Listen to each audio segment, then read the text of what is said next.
What really happened with your host, Mike Rivero.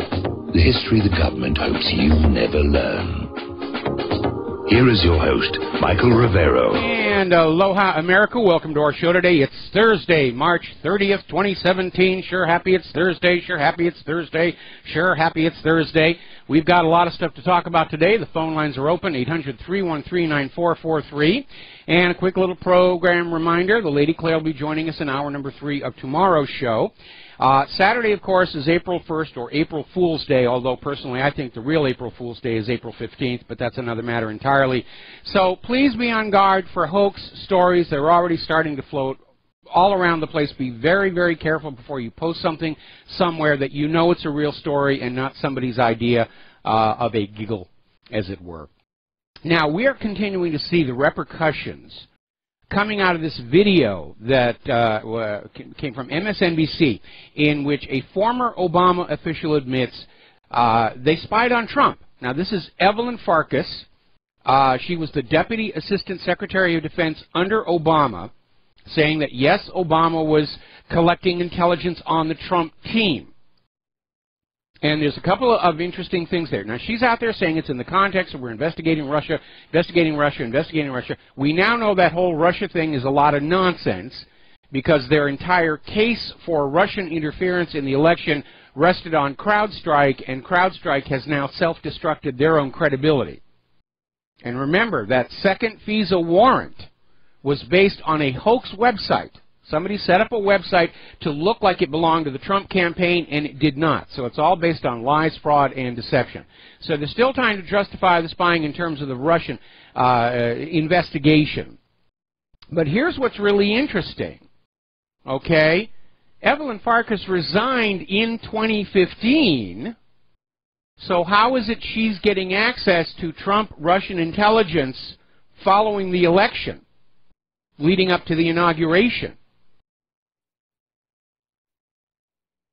That's the hole in this story. And if Evelyn Farkas was getting access to Trump intelligence in 2015, it means it was, in fact, political.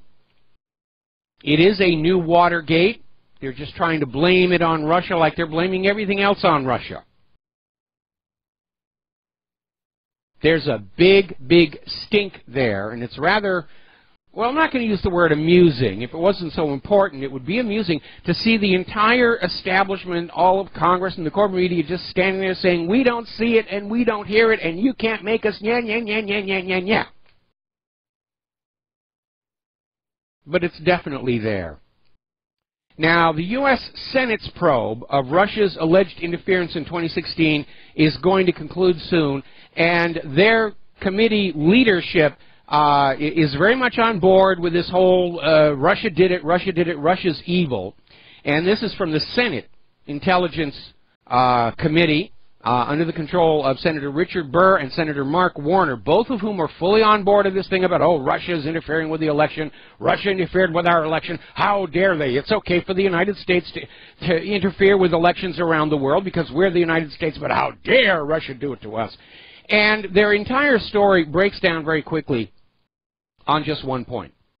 The claim is being put out that Russia was interfering with the U.S. election to benefit Donald Trump, and yet every single case of election fraud that has been uncovered and investigated benefited Hillary Clinton.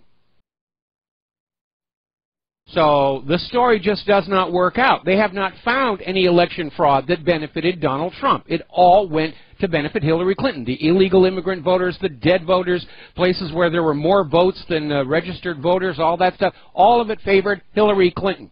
She was trying to steal the election. She just didn't steal it enough, and that's why she's throwing tantrums.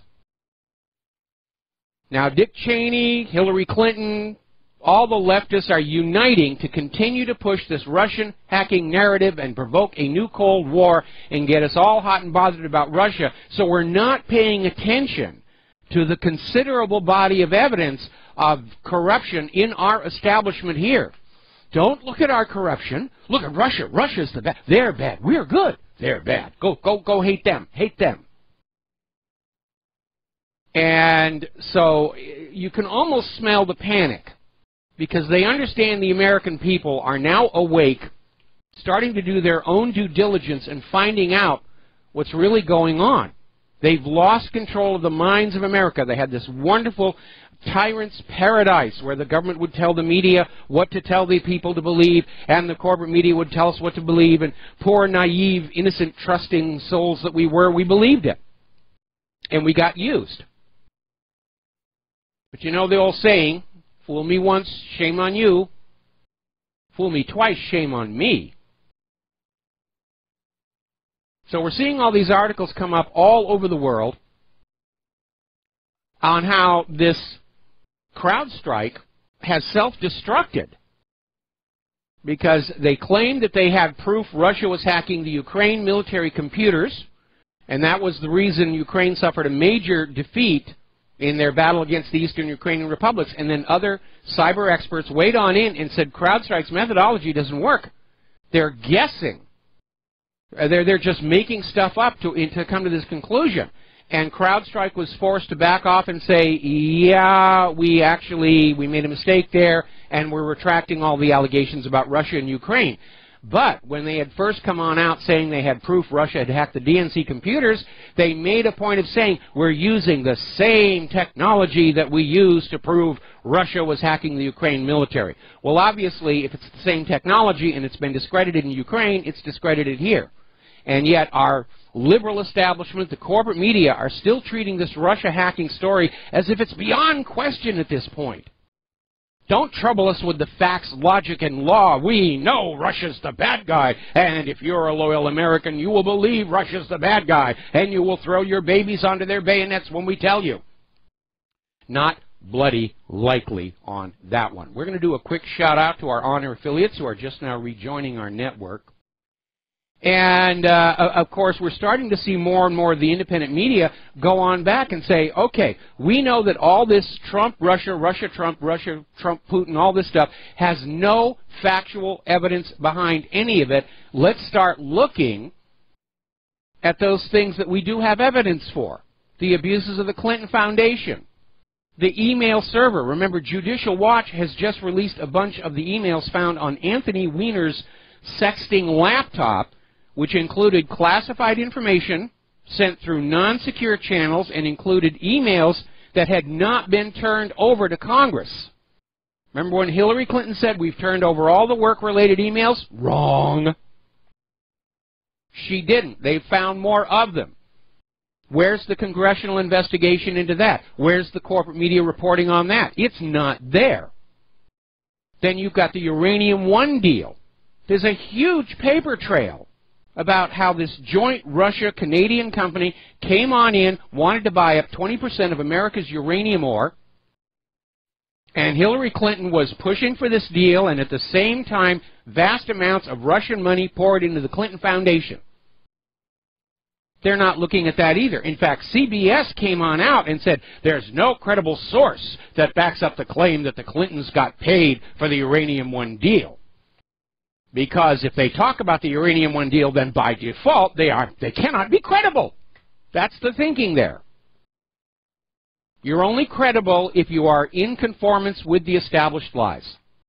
If you're not going along with a lie, well, then you're not credible. You're a kook. You're a wingnut, tinfoil, hat-wearing conspiracy wacko. It's amazing.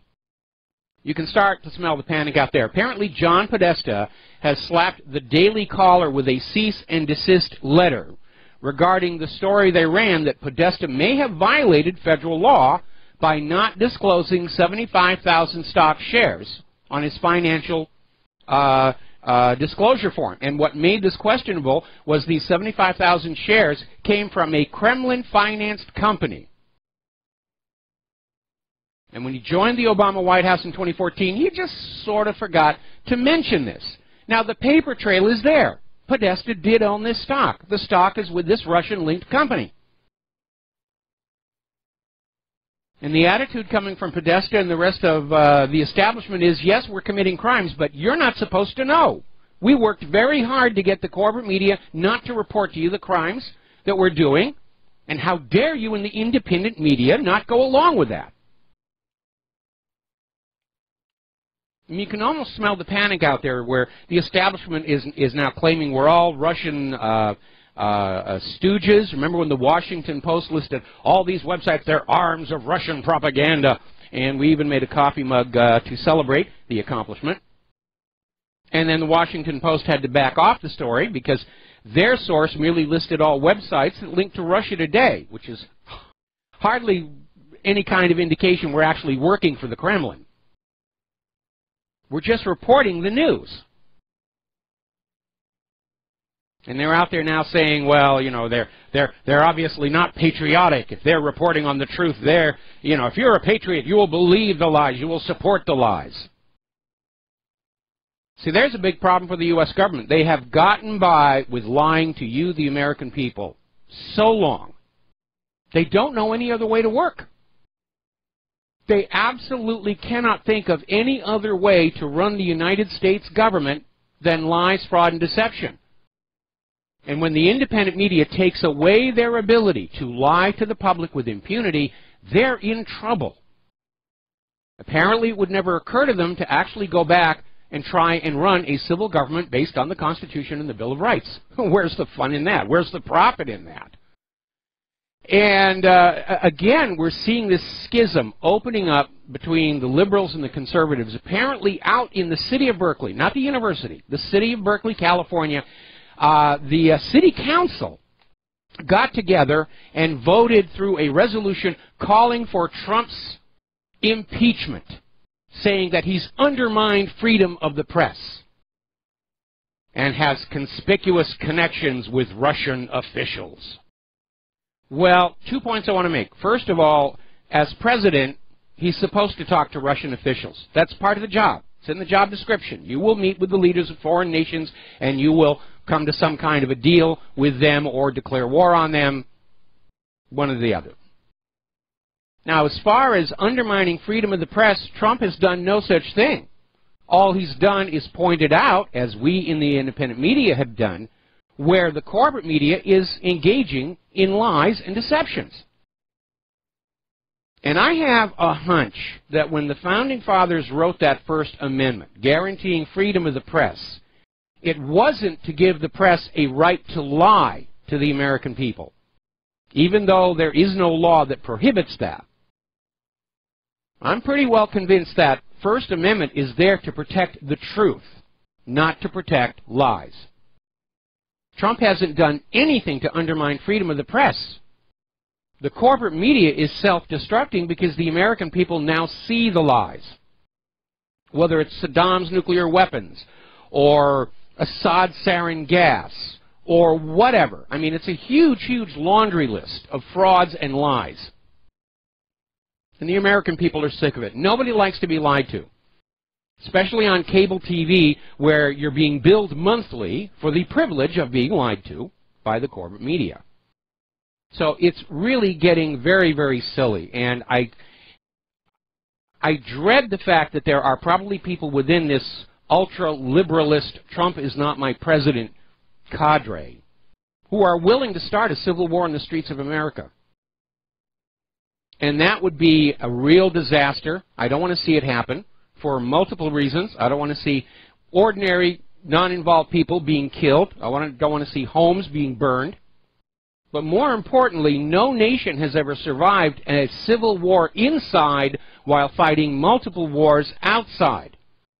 The last guy who tried was Valens. The last emperor of Rome did not work out for him very well. In fact, that's pretty much historians' view. That was the end of the Western Empire.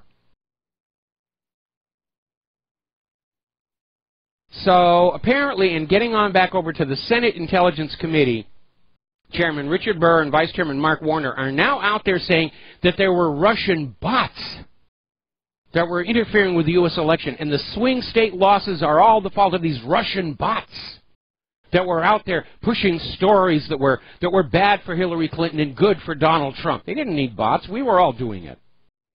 The American people were sharing information with each other, which is their right under that freedom of speech thing.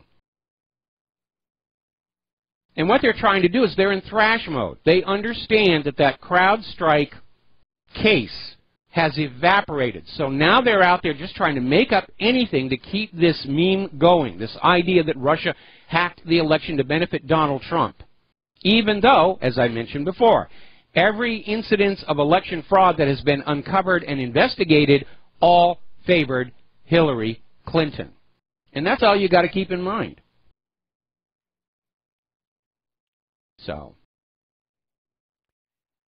Brian Fallon, who's currently the National Press Secretary for the I Almost Made It to the White House Hillary Clinton campaign, was doing a speech at Yale University and said that, well, we fail to appreciate the profound impact of the Breitbart effect.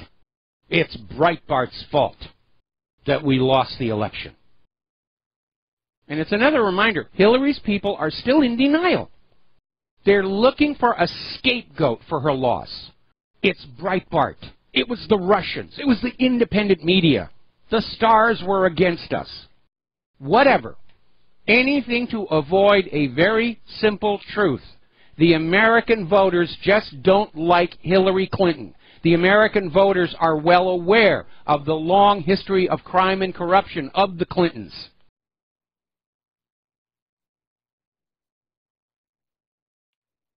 They're still in denial. Now then, as I mentioned a little earlier, this is a story that I'm going to ask you to copy off the Judicial Watch website, and we have it linked to whatreallyhappened.com. This needs to be spread everywhere, all over social media. And we're all going to have to do it because I can guarantee you right now, Facebook and Google and all these other corporate media, social media companies, they're going to be trying to filter this and block it as much as they can. Judicial Watch, as I mentioned yesterday, has released nearly 1,200 pages of new State Department records found on Anthony Weiner's sexting laptop. And it includes additional examples of Hillary Clinton sending classified information through unsecured channels. That's a Title 18 felony violation right there. It included State Department emails that had not been turned over to Congress. And it also includes more evidence of donors to the Clinton Foundation getting special favors from Hillary Clinton's State Department. And what are we seeing on the corporate media? Russia, Russia, Russia's the bad guy. Russia's, hate them, pay attention to Russia. Don't pay attention to this other stuff. Pay no attention to that Hillary Clinton behind the curtain. It's Russia, Russia, Russia. And then they wonder why their viewership and readership is in the Al-Qaeda. Remember, a few months ago we reported on how the corporate media websites have been caught using Chinese botnets to artificially inflate the clicks on their website, to make it look like they've got more readers, to make it look like they're still relevant. And of course, they're defrauding their advertisers while doing that. Now, Google is out there starting to tag and censor YouTube videos, claiming that advertisers are starting to yank ads revenues away because they don't like being associated with certain extremist sites. It's blatant censorship. They're trying to say it's based on economics, but I'll tell you what I think is really happening. Google has been caught faking viewership numbers to inflate ad revenues, and maybe the advertisers just got sick of it. And they're starting to say, we don't know that we're getting the bang for our buck from you anymore. We're going to take our money someplace else. Now, Putin has come on out, and he's issued a statement yet again saying all of this talk about Russian interference in the presidential election are lies used for domestic American politics, and that's exactly what it is. And he's out there saying that their polls are showing the majority of the American people aren't buying any of this stuff. The majority of the American people are not buying into this hate Russia nonsense. And it's going to flash back on them. Everything they do only underscores the fact we have a government of the liars, by the liars, and for the liars. We're going to take a break for commercials. We'll be right back. Hello, America. Welcome back to the show here. And interestingly enough, out in California, they were actually looking at a bill to ban fake news, meaning anything not coming out of corporate media. Was an Assembly Bill 1104, the California Political Cyber Fraud Abatement Act. And apparently so many people raised issues about freedom of speech in the First Amendment that it was pulled from consideration at the 11th hour by California Assemblyman Ed Chow. Needless to say, he's a Democrat. So they're afraid. They are absolutely afraid. If they can't lie to you anymore, they have lost all power. Because lying to you is where their power rests. That's basically it. Maintaining that illusion, that matrix, that's how they control you. They don't have enough soldiers and weapons to simply dominate 300 million Americans through fear. Not in a country where 88% of the households have firearms. They can't coerce you, they can't dictate to you, all they can do is swindle you. And that's how the United States government has been operating for the last half century. And now they're losing it, and now they're in a panic, because they don't know any other way to run a government. They've never had any experience running a real government based on the Constitution and the Bill of Rights. It's just not in their background. Now, up in New York, apparently somebody started a petition drive demanding First Lady Melania Trump leave New York for Washington, D.C. right now. Now, Melania wants to stay until the end of the school year so that Barron doesn't have to go through switching a school midterm, which can be difficult. And so apparently they got a lot of signatures on this thing, get out of New York.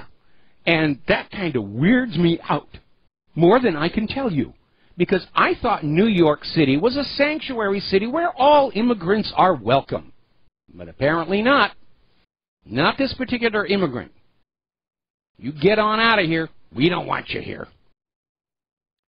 Continuing in this trend of entertainers thinking that they actually have a clue about politics, apparently Scarlett Johansson, when she was out there talking at this last women's rah-rah thing, came on out and said that she's considering running for political office. I understand George Clooney has got similar ambitions. And yes, we all know that Ronald Reagan was a movie star who became president, but we also, looking back, realized that Ronald Reagan was just a mouthpiece for George Herbert Walker Bush. We've had enough mouthpiece presidents. We need real leaders, like Andrew Jackson, or an Abraham Lincoln, or a Harry Truman. We need statesmen and stateswomen. There's no gender-neutral term for that. Deal with it. Now, as you know, there's a big battle going on over the confirmation of Gorsuch for the Supreme Court. And it's breaking along party lines, and they're not even considering Gorsuch's qualifications. It's all about turf war and gotcha, and we're going to oppose Donald Trump. And the Democrats are dead set against Gorsuch being confirmed for the Supreme Court, which is weird because back when he was up for a federal judgeship, not a single Democrat voted against him. So they don't have a problem with his politics. They have a problem with the fact that he's Trump's nominee, and we want to get rid of Trump's nominee. We've got to fight Trump tooth and nail. And it's looking like, despite this, Gorsuch is going to win his confirmation anyway. And now we've got Chucky Schumer is out there saying, well, we need to change the rules here.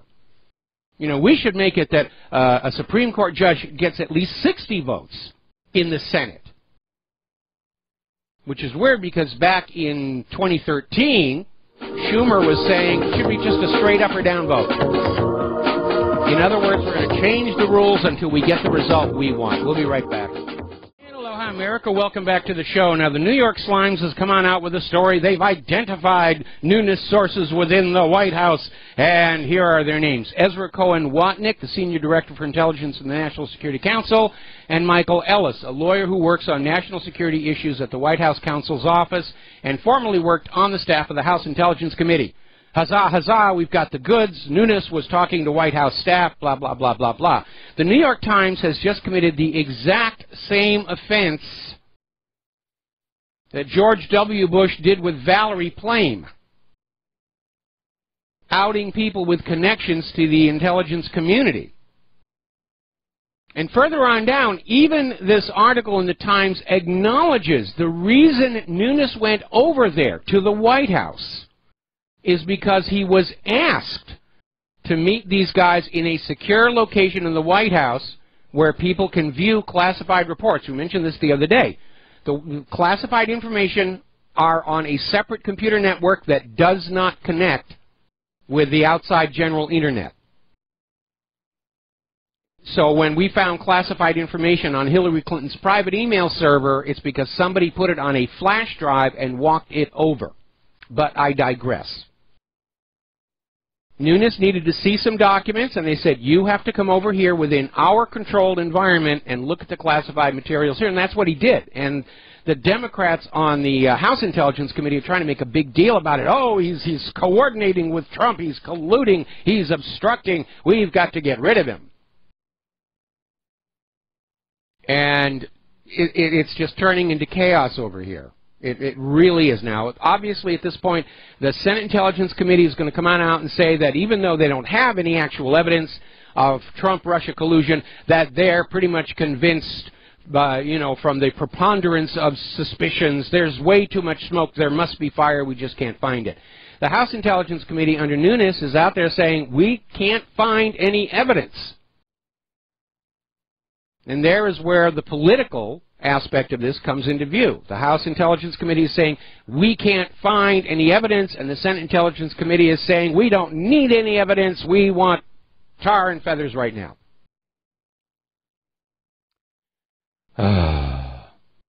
Now, getting on back to the category of people who populate our government, and like I said, there are rare exceptions. Cynthia McKinney, Dr. Ron Paul, Donald Trump himself, a handful of others. Trey Gowdy, obviously. Chavez. They're there because they really think they can make a difference, and good for them. But unfortunately, the vast majority of people in that government are there for the thrill of it all, for the power, and for a fast buck. Now, apparently, a U.S. diplomat, Candace Marie Claiborne, received tens of thousands of dollars in cash and gifts from Chinese intelligence agents. And, you know, they've arrested her, and they're going to charge her with espionage. See, here's the problem, and it shows the double standard. Back in 1994, when Bill Clinton was running for re-election, he was using his authority as president to transfer highly sensitive technology to China. And Chinese money was being funneled into his re-election campaign through Chinese-American citizens to make it quasi-legal. But when Congress began to investigate, they found out these Chinese-American citizens were getting the money from Asian sources, including Chinese intelligence. That's the same exact crime this lady has just been arrested for. And we still have an open question. Was Hillary Clinton repeating the Chinagate scandal using her private email server with weaker security than Ashley Madison to send the information to foreign interests who then paid her with donations to the Clinton Charitable Foundation? I mean, if you think about it, Charitable Foundation, weak email server, it's a perfect spy system. She doesn't have to go on out and tape documents under a bridge like Hansen did. Doesn't have to physically steal the files the way Pollard did. Doesn't have to walk around drawing X's on mailboxes with a chalk the way Ames had to. It's a perfect automated system. Secrets out, money in. We're going to take a phone call. Dustin in New Jersey, aloha. Welcome to the show. What's on your mind? Hi, Mike. Hey, Mike, did you talk about, I missed the first 6 minutes of your show, about Ezra Cohen Watnick. That's the New York Times are saying that's where Nunes, one of his sources is. We just did that about a couple of minutes ago, and the New York Times is apparently now guilty of unmasking and is a repeat of the Valerie Plame scandal, exposing these people's names to potential foreign adversaries, because now we know these individuals have security clearances and access to certain information. That automatically makes them a target for blackmail, for honey trapping, for however it's going to be done. Mike, this is going to be now this is a war between elements of the DIA and the CIA. So you've got a major turf war, which is really dangerous now at this point, because you're going to have elements splitting off into different. It's fractured. We're fractured, Mike. Yeah, it is. The whole Fed. It's not just the intelligence community. The whole government is fracturing along these party lines and ideological lines. And they're so busy fighting their turf wars and their faction fights and trying to score points and gotchas on each other, they're dysfunctional. They can't function as a real government managing this nation anymore. They're too busy with the infighting. And again, this is something that we saw in the Politburo and the Kremlin in the months leading up to the collapse of the Soviet Union. And to me, it is very obvious that's where this federal government is going. It's going to self-destruct and implode, and we need to be ready. We, the American people, need to be ready to say, this is the new government we're going to have. We're going to start with that Constitution and the Bill of Rights. We don't need the Electoral College, obviously. And we are going to have an ironclad rule, no more private central banks, and there'll be some other adjustments to bring the Constitution and the Bill of Rights up to date. But let's be honest, that revolutionary system Thomas Jefferson created worked. It worked wonderfully until the money junkies and the corrupt started mutating it and tinkering with it to turn it to their own advantage. So we need to erase all of that corrupting influence for the last 200 years and get back to a simple, elegant, constitutional republic with democratically chosen leaders who are elected in absolutely transparent, verifiable elections. But you notice, sir, one thing that nobody's noticing, well, we're noticing, is they're doing all this. But even for their own constituents, the Democrats, they're not getting anything done. No, they're not. They're actually doing this. It's a joke. It is. The government is paralyzed. I mean, except for the fact that they're continuing to drop bombs all over the place.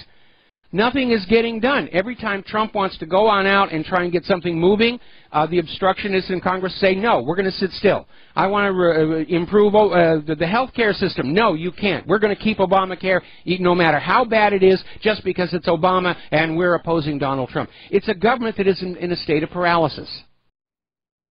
Hey, Mike, I want to switch over, if I have time, to talk about Putin with the Arctic conference he had. And look, he knows, they know what's going on, because he said they won't let Trump do this. And he also said, like, about the French riots and all this, the Arab Spring. The Russian government, the FSB, they exactly know what's going on. You know, so, I mean, they're way ahead of the game of this regime change and all these, springs and revolutions like Ukraine. They know. It's easy to know. All you have to do is stop watching the bovine excrement pouring out of the corporate media screens and go out and do your own homework, and you can very quickly get a grasp on what's really going on. And I wish Trump would do that, because I'm still of the opinion that he's basing his decisions as president on a worldview that is still rooted firmly in what corporate media has been feeding him his entire lifetime. And he's got to make that break. He understands how much the corporate media is lying about him now. He's got to take that next step and realize they've been doing it all along. You just said it. He needs to make the step forward, Mike. For if they take a step forward, he needs not to step back, because they're just going to keep stepping forward. He's got to move 2 steps forward when they move 1 step forward. He cannot step backwards with these people. He's not going to work with these people. Will not work with him. No, they won't. Never, they absolutely won't. And Trump needs to understand he's not in a business environment anymore. He's in politics, and politics is a very, very different beast than the world of business. And he's trying to be businesslike, and that is a big mistake. He's got to be a leader. And again, I'm at a point right now where I have to admit I'm very disappointed in some of what Donald Trump has been doing, especially with regards to the military escalations. But he's still the president, and if he wants to stay the president, he's got to regain the initiative.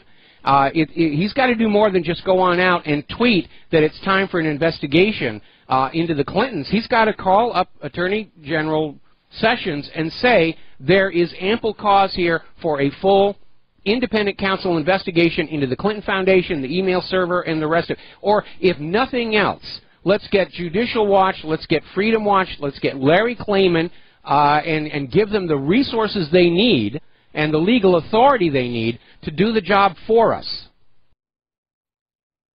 And Mike, I want to go back to real quick on Putin with Iran. They're also doing a lot of railroad deals with running electricity lines for the railroads and commodity trading. So they're moving forward. We're stagnating. There's the future, Eurasia. Yeah, absolutely. They're making deals. The United States wants to make war. The rest of the world is making deals. Peace through commerce. And the reason the United States can't go down that route is because we've allowed our manufacturing to decline for 30 years. We've waived product liability on so many areas of our commerce. Nobody trusts our products anymore. Nobody wants our GMO agriculture. Nobody wants our vaccines anymore. And anything that we make is overpriced junk that doesn't work. And that's why we're in this corner here.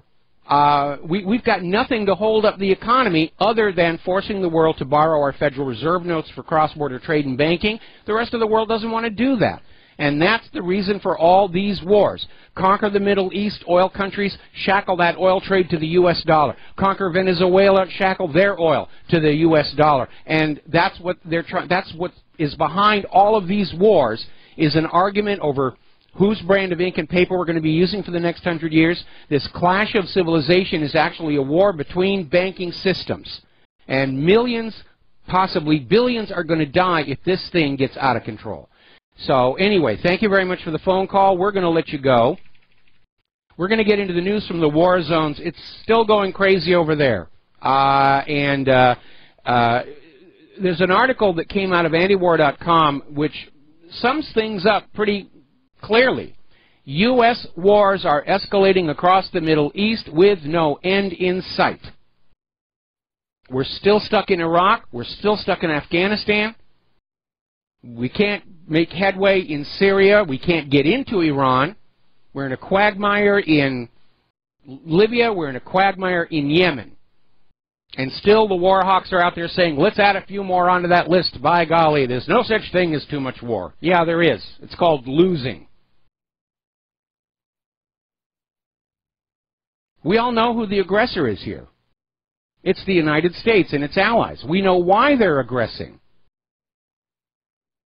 They have allowed the economy to become lopsided in favor of the money junkies and the financiers. And they've forgotten that a healthy economy has to have products to sell to other countries, and those other countries have to want to buy those products, not be arm-twisted into it through Trans-Pacific Partnership and Transatlantic Trade and Investment Partnership.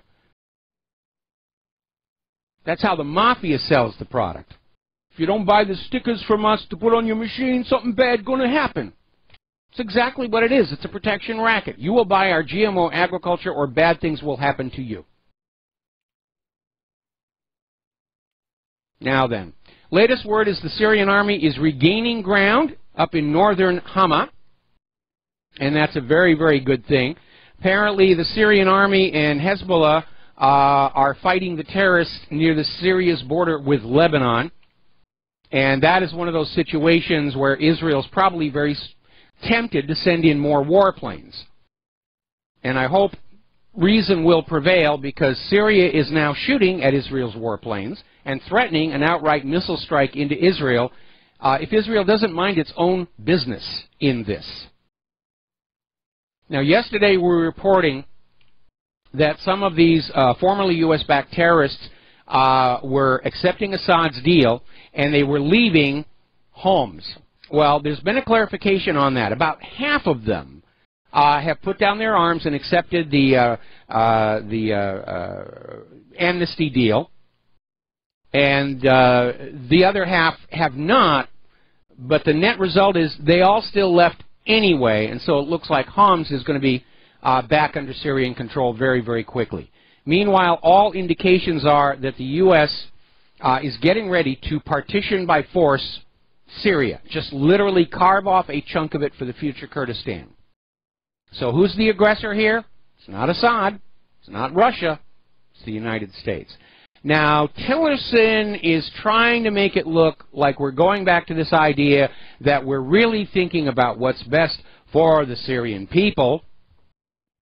and came on out and said that the automatic resignation of Bashar al-Assad's presidency is no longer a prerequisite for a way out of the crisis. That has been something the U.S. foreign policy has stayed with all along. Assad must go, Assad must go, Assad must go. We must make way for one of our puppet rulers. And Tillerson is now saying that Assad's long-term fate will be decided by the Syrian people, meaning they're going to rig that election. Now, as you know, there is a big hue and cry over the massive amount of civilian casualties from U.S. airstrikes down in Iraq. And the attitude we are now getting from the military leadership is, yeah, and you may as well get used to it. And so apparently comments from General Joseph Votel are moving beyond the issue about whether civilian casualties are right or wrong, and he's just saying there's going to be a lot more of them, and you might as well just get used to that idea.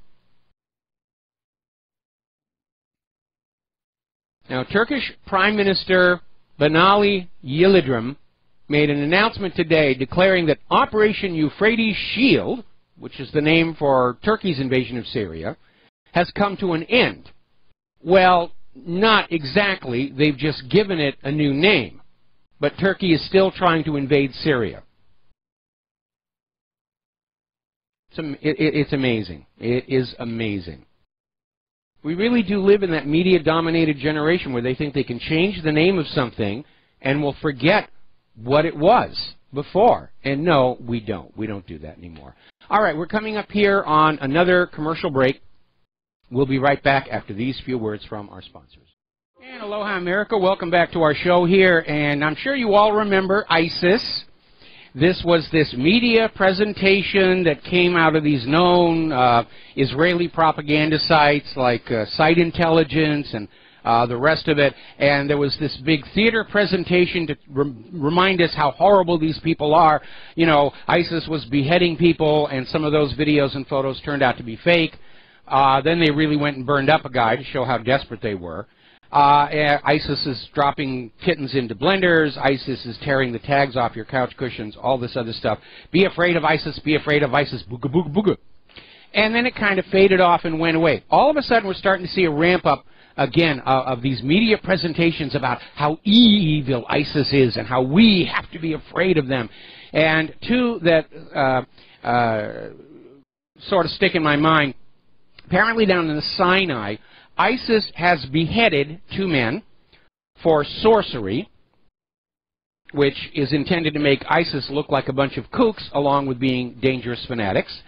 And this one that just came on out where apparently ISIS has killed an infant to punish the father for wanting to leave. And this feels like a restart of the propaganda campaign. ISIS is bad. ISIS is really bad. Be sure and look in the closet for ISIS.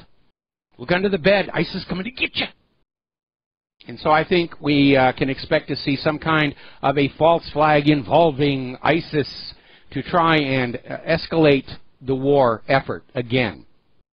But as I said before, fool me once, shame on you. Fool me twice, shame on me. We've been lied to so many times. How can you even expect that we're going to believe anything that you guys tell us anymore here? Now, we have here a story, again from Breitbart, and apparently we're now starting to hear from the Pentagon that Iran's heightened threat since the nuclear deal may require military action. In other words, even though Iran signed the P5+1 deal, even though Iran has fully complied with the P5+1 deal, the agenda to invade and conquer Iran is still on the table. They're just looking for an excuse. Remember that story we had yesterday? ISIS is after Iran because Iran tolerates the Jews, which doesn't even really make any sense. I swear they're making up this propaganda with a dartboard. So Iran is not a nuclear threat. They're trying to basically spin that Iran's building of military defenses represents a threat to the world. Now, little pop quiz. How long has it been since Iran initiated a war of conquest against another country? Take your time and think about it. It's been over 200 years. And certainly not since the 1979 Iranian Revolution. It's not in their nature. They want to just sit on their own country, take care of their own country, do business, and be left alone. That's it. But it looks like the war on Iran is back on the table. We'll be right back.